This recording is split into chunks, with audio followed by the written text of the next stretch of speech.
అథ చిత్తం సమాధాతుం న శక్నోషి మయి స్థిరం అభ్యాసయోగేన తతో మామిచ్చాప్తుం ధనంజయ.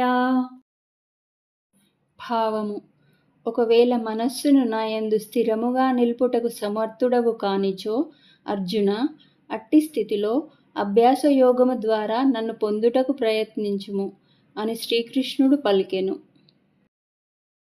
అభ్యాసేప్యసమర్థోసి మత్కర్మ పరమో భవ మదర్థమపి కర్మాణి కుర్వన్ సిద్ధిమవాప్స్యసి.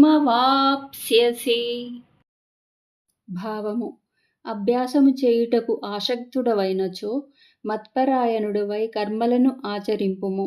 ఈ విధముగా నా కొరకై కర్మలను ఆచరించుట ద్వారా కూడా నన్ను పొందెదవు అని శ్రీకృష్ణ భగవానుడు అర్జునుడితో పలికెను.